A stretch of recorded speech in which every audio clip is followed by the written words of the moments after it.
+3 4th semester political science ऑनर्सर core paper 9 unit 1 रे थिबा लोकनीति ए लोकनीति रो इंपोर्टेंट गोटे लॉन्ग क्वेश्चन डिस्कस करिबा। क्वेश्चन टी हेउची लोकनीति रो आनुष्ठानिक विकास विषय रे अवधारणा करो। Give an idea about institutional development of public policy. दार्शनिक गिब्सन को मतरे लोकनीति गुड़िकर मुख्य उद्देश्य होउची भविष्य कार्यधारा को स्थिर करिबा। लोकनीतिर मुख्य उद्देश्य कौन ना भविष्य कार्यधारा को स्थिर करिबा, यार समस्या को बुझिबा एवं से दिगे यत्नवान हेबा। अन्य अर्थ रे लोकनीतिर मुख्य लक्ष्य हैला कौन ना उत्तरदायी शासन व्यवस्था प्रणयन करिबा एवं जनसाधारणकर आवश्यकता पूर्ण करिबा पई यत्नवान हेबा। विश्वर प्राय समस्त देश लोकनीति को अग्राधिकार देइचंती। विश्वर प्राय समस्त देश लोकनीति को अधिक आग्रह देइचंती बा पसंद करचंती। या कौन करता है, यह होची भविष्य निर्धारित करता है, समस्या बुझिबा एवं से दिग यत्नवान हेबा। आ कौन लोकनीतिर मुख्य उद्देश्य हैला उत्तरदायी शासन व्यवस्था एवं लोकमानक आवश्यक पूर्ण करिबा पई यत्नवान हेबा। संपुक्त देश मानकर लोकनीति आधार रे विकास साधन होता है। विकसित राष्ट्र एवं अणविकसित राष्ट्र मानकरे कार्य करुवा अनुष्ठान मानकर विभिन्न भूमिका अटे। या कौन ना विभिन्न राष्ट्र मानकरे विभिन्न भूमिका मध्य रही।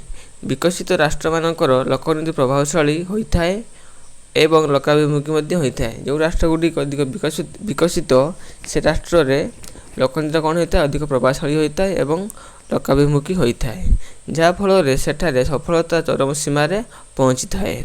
विकासशील राष्ट्र मानकर सरकार अनुष्ठान और बेसरकारी अनुष्ठान मानक मध्य प्रतिद्वंदिता परिवेश सृष्टि होता है, जहाँ फल सफल हासिल करने मध्य सुदूर प्रसारी होगापी समय लगे। सेहीपरि अणविकसित राष्ट्र मानकर अनुष्ठान मानकर कार्यदक्षता दुर्बल होता है। याद्वारा सेठा लोकनीति अविकसित धारा सृष्टि करें। कौन ना जो राष्ट्र गुड़िक सफल हासिल करिबारे सुदूर प्रसारी होगा, सुदूर माने लोक मानक पई कार्य करबा समय लागि थाए, से राष्ट्र कौन होता है ना विकास पारि न थाए एवं सेठार लोकनीति अविकसित धारा सृष्टि करिथाए। एबे आसीबा देखंतु लोकनीतिर अनुष्ठानिक विकास कौन। पॉइंट गुटाक मन रखंतु, परिमाण रखंतु, डेस्क्राइब करिया बेले निजे मनरु मध्ये भाबिकी आपण लिखि पारिबे। ये जो पॉइंट दी प्रथम पॉइंट उन्नत राजनैतिक परंपरा, द्वितीय पॉइंट आनुष्ठानिक विकास उपरे गुरुत्व। ये जो पॉइंट दी से पॉइंट गुड़ाक मन रखंतु कि कौटी लिखि नियंतु, जहाँ फल आप जो क्वेश्चन अटेम्प्ट करेंगे से पॉइंट ठीक लिखंतु। डेस्क्राइब रे किछि लिखंतु, किछि मन लिखले भी कौन प्रकार त्रुटि ना। ये पॉइंट गुड़ाक हूँ इंपोर्टाट। चलते पॉइंट डिस्कस करवा। प्रथम पॉइंट आसूची उन्नत राजनैतिक परंपरा। ना लोकनीतिर आनुष्ठानिक विकास पाई उन्नत राजनैतिक परंपरा आवश्यक होता है। सरकारी अनुष्ठान यथा कार्यपालिका, व्यवस्थापिका एवं न्यायपालिका उत्तम व्यवस्थागत ढांचायुक्त होगा उचित। सेहीपरि विभिन्न बेसरकारी संस्था और सरकार प्रतिष्ठान मध्य सुंदर समन्वय वातावरण रक्षा करा जाई लोकनीति प्रणयन करा जिबा उचित। सेहीपरि कौन होता है ना विभिन्न बेसरकारी संस्था और सरकारी प्रतिष्ठान मध्य सुंदर समन्वय माने कोऑर्डिनेशन वातावरण रक्षा करा जाई थाए।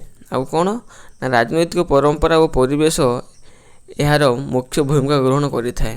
गोटे विवेकानुमोदित वास्तव वैश्विक चिंताधारा विश्लेषण एवं उत्तम निष्पत्तिधारी नेतृत्व लोकनीति प्रणयन फलप्रद हो पार। ये जो लोकनीति फलप्रद होगा दरकार कौन दरकार ना वैश्विक विचारधारा विश्लेषण एवं उत्तम निष्पत्ति नेतृत्व लोक थी दरकार, जहाँ फल लोकनीति सफल फलप्रद हो पार, योग्य लोक आवश्यक। द्वितीय पॉइंट कौन आसूची ना आनुष्ठानिक विकास उपरे गुरुत्व देवा। आनुष्ठानिक विकास उपरे गुरुत्व देवा ना देशर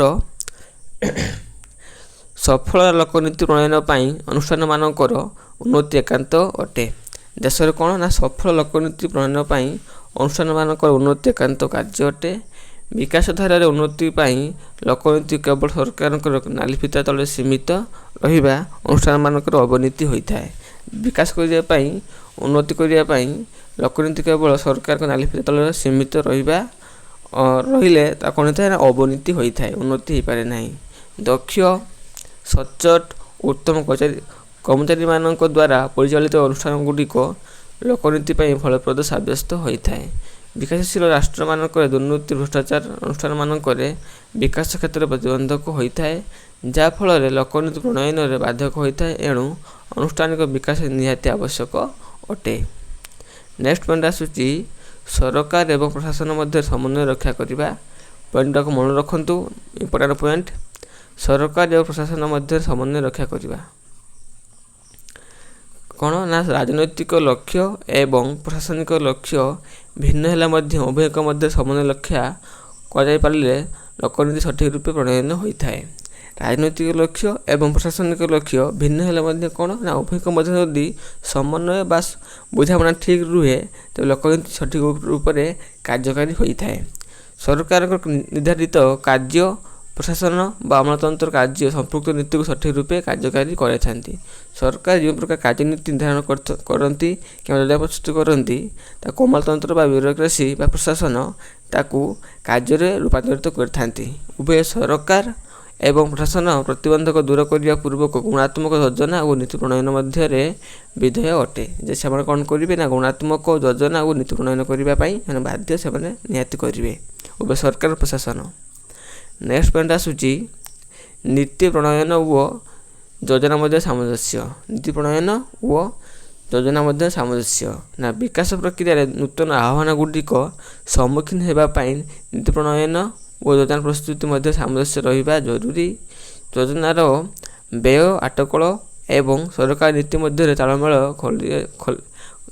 ତାଳମେଳ ଦେଖାଯିବାର ଦରକାର।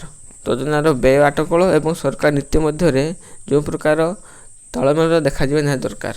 ଯେ ସେମାନେ ସରକାର ଯାହା କରୁଛନ୍ତି ଏବଂ ସରକାର ନୀତି ବା ଅଟକଳ ଅଛି ତା ଭିତରେ ବାଲାନ୍ସ ରହିବା ଆବଶ୍ୟକ। ଯେଉଁ ପ୍ରକାର ବ୍ୟୟ ହେବ ଆଉ କ'ଣ ଅଟକଳ ଓ ନୀତି ଏସବୁ ଜିନିଷ ସବୁ ପ୍ରକାର ବାଲାନ୍ସ ରହିବା ଦରକାର। ରାଷ୍ଟ୍ରର ଜନସାଧାରଣଙ୍କର ମୌଳିକ ସମସ୍ୟାକୁ ବିଶ୍ଳେଷଣ କରାଯାଇ ଯୋଜନା ପ୍ରସ୍ତୁତ କରାଯାଏ। ଯୋଜନାର ଅଟକଳ ଆଧାରରେ ଦେଶ ନୀତି ନିର୍ଦ୍ଧାରଣ ହୋଇଥାଏ, ଯାହାଫଳରେ ଲକ୍ଷ୍ୟ ପ୍ରାପ୍ତି ସହଜ ଓ ସୁଗମ ହୋଇଥାଏ। ନୀତି ପ୍ରସ୍ତୁତି କରାଯିବା ବେଳେ ଭବିଷ୍ୟତର ଆବଶ୍ୟକତାକୁ ଆକଳନ କରି ନିଷ୍ପତ୍ତି ନିଆଯିବା ଦରକାର। ଲୋକନୀତିର ମୁଖ୍ୟ ଭୂମିକା ହେଉଛି ଭବିଷ୍ୟତ ପିଢ଼ିଙ୍କ ପାଇଁ ଆବଶ୍ୟକ ଯୋଜନା ପ୍ରଣୟନ କରିବା। ଲୋକନୀତିର ମୁଖ୍ୟ ଉଦ୍ଦେଶ୍ୟ କ'ଣ ନା ଭବିଷ୍ୟତ ପିଢ଼ିଙ୍କ ପାଇଁ ଏକ ଆବଶ୍ୟକ ଯୋଜନା ପ୍ରସ୍ତୁତି କରିବା। ନେକ୍ସଟ 5 ନମ୍ବର ପଏଣ୍ଟ ଆସୁଛି ନୀତି ପ୍ରଣୟନ ସ୍ୱତନ୍ତ୍ର ପରାମର୍ଶ କମିଟି ଗଠନ। ନୀତି ପ୍ରଣୟନ ପାଇଁ ସ୍ୱତନ୍ତ୍ର ପରାମର୍ଶ କମିଟି ଗଠନ। ଲୋକନୀତି ପ୍ରଣୟନ କ୍ଷେତ୍ରରେ ଜଟିଳତା ଦୂର କରିବା ସରକାର ପରାମର୍ଶ କମିଟିର ଉପଦେଷ୍ଟା ମଣ୍ଡଳୀ ଗଠନ କରିଥାନ୍ତି।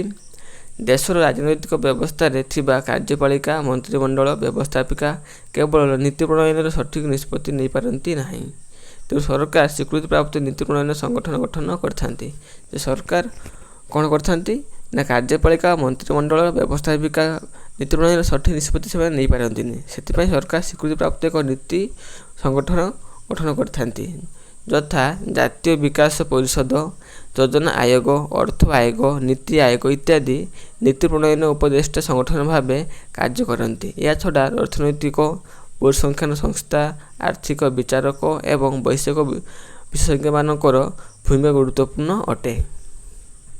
ନେକ୍ସଟ ଆସୁଛି ଶେଷ କଥା କ'ଣ ନା ସାଧାରଣତଃ ଲୋକନୀତି ମୁଖ୍ୟ ଉଦ୍ଦେଶ୍ୟ ହେଲା ଭବିଷ୍ୟତ ଉନ୍ନତି ପାଇଁ ଯୋଜନା ପ୍ରସ୍ତୁତ କରିବା। ଉଦାହରଣ ସ୍ୱରୂପ ଲୋକନୀତି ପ୍ରଣୟନ କେବଳ ପରିବେଶକୁ ସୁରକ୍ଷା ଦେବା ପାଇଁ ଅଗ୍ରାଧିକାର ଦେବା ବିଧେୟ। ସେହିପରି ଶିଳ୍ପନୀତି ପ୍ରଣୟନ ବେଳେ ଶ୍ରମିକ ଶ୍ରେଣୀକୁ ସ୍ୱାର୍ଥକୁ ଅଗ୍ରାଧିକାର ଦେବା ଆବଶ୍ୟକ। ସେପରି କ'ଣ ନା ଶିଳ୍ପନୀତି ପ୍ରଣୟନ ବେଳେ ଶ୍ରମିକ ଶ୍ରେଣୀକୁ ସ୍ୱାର୍ଥକୁ ଅଗ୍ରାଧିକାର ଦେବା ଆବଶ୍ୟକ। ଅନ୍ୟପକ୍ଷରେ ଲୋକନୀତି ପ୍ରଣୟନ ବେଳେ ରାଜନୈତିକ ଓ ପ୍ରଶାସନିକ ସମ୍ପର୍କକୁ ବିଚାରକୁ ନିଆଯାଏ।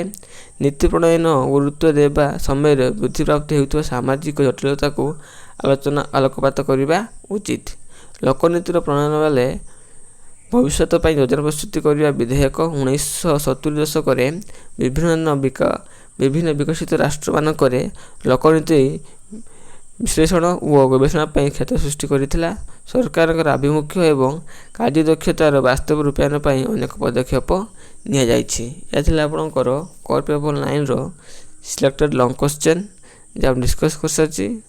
ତେଣୁ ଏହିପରି ଭିଡ଼ିଓ ପାଇବା ପାଇଁ ଚ୍ୟାନେଲକୁ ଗୋଟେ ଲାଇକ୍ କରନ୍ତୁ ଏବଂ ନିହାତି ଗୋଟେ ସବସ୍କ୍ରାଇବ୍ କରନ୍ତୁ, ଯାହାଫଳରେ ମୁଁ ଭିଡ଼ିଓ ଅପଲୋଡ଼ କରିବି ଆପଣ ପ୍ରଥମେ ନୋଟିଫିକେସନ୍ ପାଇପାରିବେ ଏବଂ ମୋତେ ମଧ୍ୟ ଭଲ ଲାଗିବ ଭିଡ଼ିଓ ବନେଇବା ପାଇଁ ଏବଂ ଅପଲୋଡ଼ କରିବା ପାଇଁ।